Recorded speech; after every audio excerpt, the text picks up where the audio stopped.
इस वीडियो में हम कक्षा 9 का प्रश्नावली 10.5 का प्रश्न नंबर 3 और 4 को हल करेंगे। तो चलिए स्टार्ट करते हैं इस वीडियो को।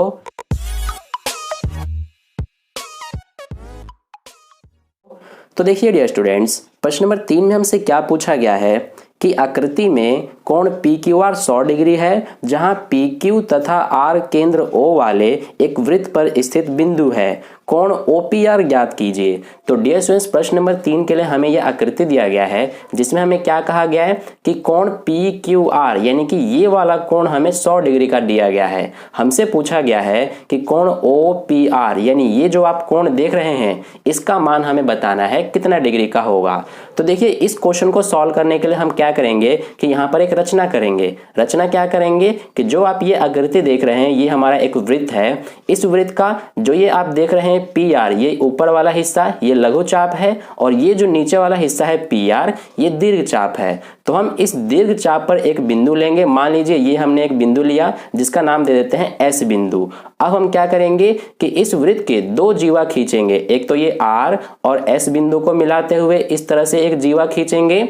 इसके अलावा P और S बिंदु को मिलाते हुए इस तरह से एक जीवा खींच देंगे। ठीक है, तो इस तरह से आप देख सकते हैं कि हमारा ये PQRS, ये जो आप चतुर्भुज देख रहे हैं, ये हमारा एक चक्रीय चतुर्भुज बन जाता है। ठीक है, क्योंकि चक्रीय चतुर्भुज हम इसको क्यों कह सकते हैं, क्योंकि इसके जो चारों शीर्ष हैं वो वृत्त पर स्थित हैं। ठीक है, तो इस तरह से अब हम यहाँ पर लिखेंगे इसके सॉल्यूशन में। सबसे पहले हमें जो दिया गया है वो हम यहाँ लिख लेंगे कि कोण PQR हमें 100 डिग्री दिया गया है और हमें ज्ञात करना है कोण OPR का मान। अब यहाँ पर हमने जो रचना किया है वो लिख लेते हैं। तो हमने रचना क्या किया है कि हमने यहाँ पर दो जीवाएं खींची हैं। एक तो जीवा हमने PS तथा दूसरी जीवा हमने कौन सा खींचा है, RS। ठीक है, तो इस तरह से हमने लिखा जीवा PS तथा RS खींचा। अब देखिए हम इसका हल करते हैं। तो हल में यहाँ पर आप देखेंगे कि जैसा कि हमने पहले बात किया कि हमारा ये PQRS एक क्या है, चक्रीय चतुर्भुज है। इसलिए सबसे पहले यहाँ पर हम लिखेंगे कि क्योंकि PQRS ये क्या है, एक चक्रीय चतुर्भुज है। तो इस बात को सबसे पहले यहाँ पर हम लिखेंगे कि क्योंकि PQRS एक चक्रीय चतुर्भुज है, इसलिए इसमें हमारा क्या होगा यहाँ पर कि ये आप देख सकते हैं कि कोण PQR यानी ये वाला कोण और कोण PSR यानी कि ये वाला कोण, ये दोनों कोण मिलकर कितने डिग्री का कोण बनाएंगे, 180 डिग्री का। क्यों, इसका हम अभी रीजन भी देंगे आगे। सबसे पहले हम ये लिख लेते हैं कि कोण PQR यानी कि ये वाला कोण प्लस कोण PSR यानी कि ये वाला कोण, ये दोनों मिलकर कितने डिग्री के होंगे, 180 डिग्री के। अब हम इसका रीजन देंगे कि चक्रीय चतुर्भुज के सम्मुख कोणों के प्रत्येक युग्म का योग 180 डिग्री होता है। जैसा कि हमारा प्रमेय कहता है कि चक्रीय चतुर्भुज के जो सम्मुख कोण होते हैं उनका योग जो होता है वो 180 डिग्री का होता है। तो इसको यहाँ पर हम लिखेंगे अपना रीजन। ठीक है, तो ये हमने यहाँ पर रीजन लिख लिया। आप पूरा रीजन लिखा करें ताकि आपको फुल मार्क्स मिल सके। अब देखिए हम आगे बात करते हैं। तो यहाँ पर हमें कोण PQR का मान दिया गया है 100 डिग्री। तो इसकी जगह पे हम लिख लेंगे ये हमारा है 100 डिग्री प्लस कोण PSR का मान हमें नहीं पता, तो इसको हम एज इट इज उतार देंगे कोण PSR, और ये बराबर में कितना है, 180 डिग्री। तो यहाँ से हम कोण PSR का मान निकालेंगे सबसे पहले। तो ये हो जाएगा कोण PSR बराबर ये 180 और ये 100 इधर जाके माइनस में हो जाएगा 100। तो यहाँ से हमारा कोण PSR इसका मान कितना आ गया, 180 में से 100 घटाएंगे तो ये बचेगा हमारा 80 डिग्री। यानी कि ये वाला कोण हमारा कितने डिग्री का आ गया, 80 डिग्री का। ठीक है, अब यहाँ से देखिए हमने ये वाला कोण पता कर लिया कि कितने डिग्री का हो गया। अब यहाँ पर ध्यान दीजिए कि हमारा यहाँ पर जो कोण PSR है इसका दुगना होगा ये वाला कोण यानी कि कोण POR। ऐसा क्यों, क्योंकि जैसा कि हमारा प्रमेय नंबर 10.8 कहता है कि एक चाप द्वारा केंद्र पर अंतरित कोण वृत्त के शेष भाग के किसी बिंदु पर अंतरित कोण का दुगना होता है। यानी कि ये आप देख सकते हैं हमारा कोण POR ये केंद्र पर कोण बन रहा है और ये कोण PSR ये वृत्त के किसी बिंदु पर कोण बन रहा है। तो हमारा प्रमेय नंबर 10.8 यही कहता है कि जो केंद्र पर कोण बनता है वो दुगना होता है वृत्त के किसी बिंदु पर बने कोण का। ठीक है, तो इसलिए हम यहाँ पर क्या लिख सकते हैं कि कोण POR यानी कि ये वाला कोण जो है ये क्या होगा, दुगना होगा कौन से कोण के, कोण PSR के, यानी कि इस वाले कोण के। ठीक है, अब इसका हम यहाँ पर रीजन देंगे, हम अपना प्रमेय नंबर 10.8 लिखेंगे यहाँ पर। तो ये हमारा हो गया रीजन। ठीक है, अब देखिए यहाँ से कि कोण POR, ये हमारा इसका मान निकालेंगे हम। कोण POR को सेम लिखेंगे, ये 2, और कोण PSR इसका मान हमें पता है 80 डिग्री है, तो ये हमारा हो जाएगा 80 डिग्री। अब यहाँ से देखिए हमारा कोण POR इसका मान कितना आ गया, 2 गुणा 80 यानी कि 160। यानी कि ये जो हमारा कोण है, कोण POR जो कि केंद्र पर बन रहा है, ये 160 डिग्री का हो गया। ठीक है, अब देखिए यहाँ से कि ये आप देख सकते हैं, ये हमारा एक त्रिभुज बन रहा है, त्रिभुज POR। यहाँ पर ध्यान दीजिए, त्रिभुज POR में, तो यहाँ पर अब हम लेंगे त्रिभुज POR को। तो सबसे पहले लिख लेंगे कि त्रिभुज POR में। अब ये वाला त्रिभुज हम क्यों ले रहे हैं, क्योंकि यहाँ पर देखिए हमारा ये जो त्रिभुज है, ये किस प्रकार का त्रिभुज होगा। यहाँ पर देखिए ये जो भुजा है OP और ये जो भुजा है OR, ये दोनों क्या होंगी, बराबर होंगी। ऐसा क्यों, क्योंकि देखिए ये जो दोनों OP और OR है, ये वृत्त की त्रिज्या है, और जैसा कि हमें पता है कि वृत्त की त्रिज्या बराबर होती हैं, इसलिए ये OP और OR बराबर है। और इसलिए जो ये हमारा त्रिभुज बन रहा है, त्रिभुज OPR, ये किस प्रकार का त्रिभुज होगा, समद्विबाहु त्रिभुज, क्योंकि इसकी 2 भुजाएं ये बराबर हैं। तो इसलिए यहाँ पर हम क्या लिख सकते हैं कि त्रिभुज POR में हमारा जो OP है ये बराबर होगा OR के। क्यों, इसका रीजन देंगे हम, क्योंकि वृत्त की बराबर त्रिज्याएं। ठीक है, तो ये हमने यहाँ पर इसका रीजन भी दे दिया। अब यहाँ से देखिए कि अगर OP और OR ये दोनों बराबर हैं, इसलिए हम यहाँ पर कह देंगे कि हमारा जो त्रिभुज OPR है ये क्या है, एक समद्विबाहु त्रिभुज है। तो इसलिए इस बात को यहाँ पर हम लिखेंगे कि OPR एक समद्विबाहु त्रिभुज है। तो यहाँ तक क्लियर है। अब देखिए यहाँ से कि अगर हमारा त्रिभुज OPR यानी कि ये वाला जो त्रिभुज है, ये अगर एक समद्विबाहु त्रिभुज है, और जैसा कि हमें पता है कि समद्विबाहु त्रिभुज में जो समान भुजाएं होती हैं, यानी कि जो बराबर भुजाएं होती हैं, उनके जो सम्मुख कोण होते हैं वे भी बराबर होते हैं। यानी कि ये दोनों हमारे क्या है, समान भुजाएं हैं, इसलिए इस भुजा के सामने ये वाला कोण है और इस भुजा के सामने ये वाला कोण है, इसलिए ये दोनों कोण भी क्या होंगे, बराबर होंगे। इसलिए हम यहाँ पर क्या लिख सकते हैं कि कोण OPR यानी कि कोण OPR ये वाला कोण, और ये जो कोण है कोण ORP यानी कि ये वाला कोण, ये दोनों कोण क्या होंगे, आपस में बराबर होंगे। ठीक है, अब ऐसा क्यों, इसका हम रीजन दे देंगे, बराबर भुजाओं के सम्मुख कोण हैं। ठीक है, तो ये हमने यहाँ पर कह दिया कि कोण OPR और कोण ORP ये दोनों क्या हैं, बराबर हैं। अब यहाँ से देखिए बाकी के हम यहाँ पर कर लेते हैं।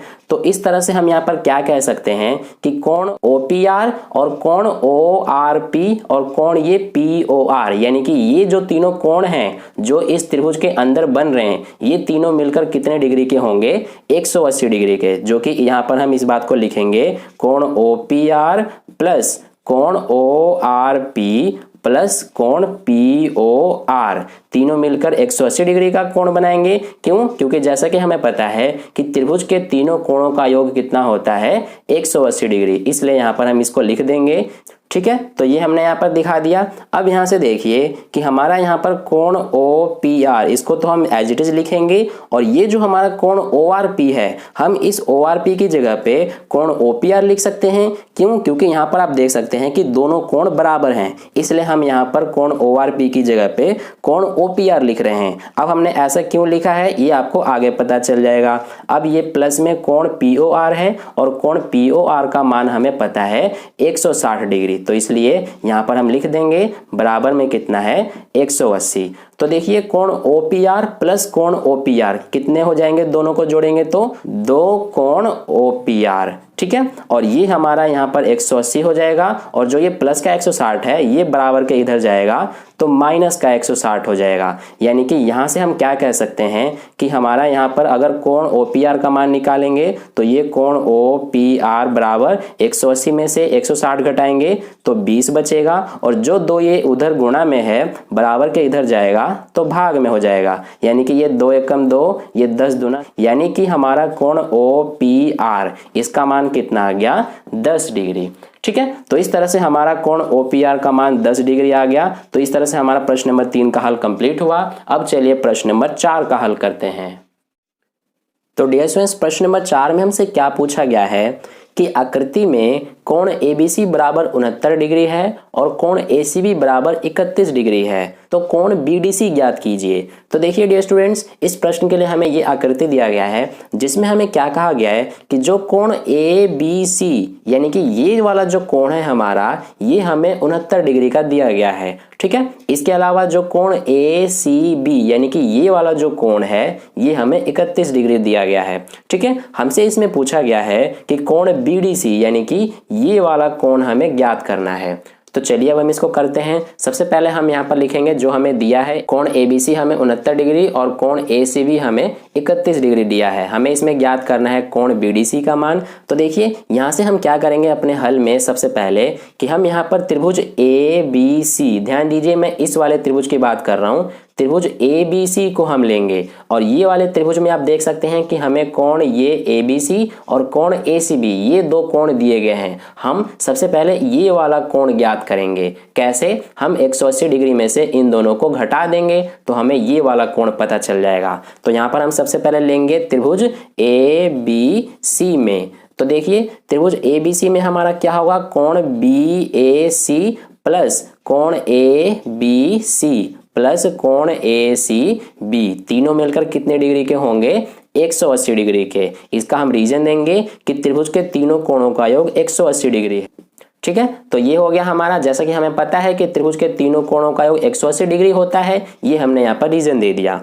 अब यहाँ से देखिए हमें यहाँ पर कोण BAC का मान नहीं पता, तो इसको हम यहाँ पर एज इट इज लिख लेंगे, कोण BAC यानी कि ये वाला कोण, प्लस कोण ABC का मान हमें पता है 69 डिग्री है, तो ये हम यहाँ पे लिखेंगे, प्लस कोण ACB का मान हमें पता है 31 डिग्री है, तो ये हमने लिखा, बराबर में कितना है 180। तो यहाँ से हमारा कोण BAC, इसका मान हमारा कितना आ जाएगा, ये 180 और ये 69 प्लस 31 दोनों मिलकर 100 डिग्री हो जाएंगे। तो ये हमारा प्लस के हैं, बराबर के इधर जाएंगे तो माइनस के 100 डिग्री हो जाएंगे, यानी कि कोण BAC का मान कितना आ गया, 180 में से 100 डिग्री घटाएंगे तो ये बचेगा 80 डिग्री, यानी कि ये वाला कोण हमारा कितना आ गया, 80 डिग्री का। अब हम ये वाला कोण बहुत ही आसानी से ज्ञात कर सकते हैं। कैसे? देखिए जो हमारा कोण BAC है ये हमारा बराबर होगा कोण BDC के, यानी कि ये जो दोनों कोण है ये बराबर होंगे। अब ये दोनों बराबर क्यों हैं, इसका रीजन सुनिए कि जैसा कि हमारे NCERT बुक में प्रमेय है कि एक ही वृत्तखंड के कोण बराबर होते हैं, तो इस कारण से ये दोनों कोण क्या है, बराबर हैं। क्यों? देखिए ये हमारा क्या है, जीवा है, जो कि इस पूरे वृत्त को दो हिस्सों में बांट रहा है, एक ये बड़ा वाला वृत्तखंड, एक ये छोटा वाला वृत्तखंड। तो ये जो दो कोण बन रहे हैं ये एक ही वृत्तखंड के कोण हैं, इसलिए ये दोनों बराबर होंगे। तो यहाँ पर हम इस रीजन को लिख देंगे। ठीक है, तो इस तरह से ये हमारा हो गया। अब देखिए यहाँ पर कि अगर कोण BAC और कोण BDC ये दोनों बराबर हैं, इसलिए हमारा इसमें कोण BDC का मान कितना आ जाएगा, 80 डिग्री। ठीक है, क्योंकि हमारा कोण BAC 80 डिग्री है। तो इस तरह से प्रश्न नंबर 3 और 4 का हल कंप्लीट हुआ। अगर आपको वीडियो अच्छा लगा है तो इस वीडियो को लाइक कर दीजिएगा, और पहली बार वीडियो को देख रहे हैं तो चैनल को सब्सक्राइब करके बगल में जो बेल आइकन आता है उस पर ऑल वाले पे क्लिक कर लेना, ताकि नेक्स्ट वीडियो जैसे अपलोड की जाए उसका नोटिफिकेशन सबसे पहले आपको मिल जाए। और अपने दोस्तों के साथ भी इस वीडियो को शेयर कर दीजिए ताकि उन्हें भी इससे हेल्प मिल जाए। और कहीं भी डाउट है प्रश्न में तो आप कमेंट करके मुझसे पूछ सकते हैं। तो फिर मिलते हैं नेक्स्ट वीडियो में नए प्रश्न के साथ, तब तक के लिए अपने ध्यान रखें। धन्यवाद।